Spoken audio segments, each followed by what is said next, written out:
be on a team. Right. It doesn't make sense at all. Even for someone like me, like, you know, who, yeah, I went to the inauguration, you know, How was that? bizarre, but I don't consider myself a Republican. I don't consider myself a Democrat either. I consider myself an American. I'm a human being.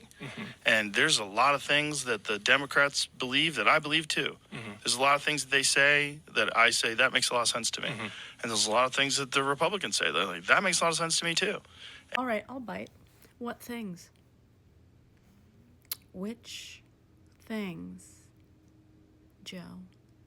Listen, there are a few things happening right now that are actually funny, but this panic is one of them. I know that your only qualifications for anything are the fact that once upon a time you were kind of an athlete, but man, I had no idea you were trying to turn backpedaling into an Olympic sport just so you could win something again. In case it isn't clear, disavowing the label is not the same as taking responsibility, Joe. The idea that I have to ignore things that make sense to me because it's coming from the wrong team is just stupid.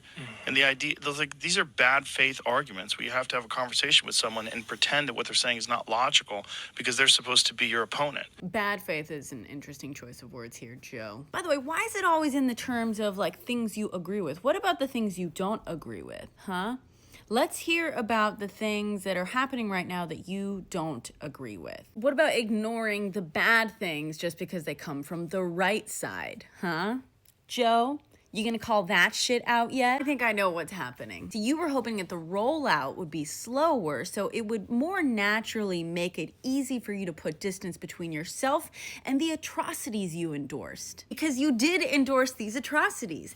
These were part of the platform from the very beginning. Get specific, Joe. Let's hear it. Which parts of this do you agree with? I'm glad you're scared, because it's fucking funny.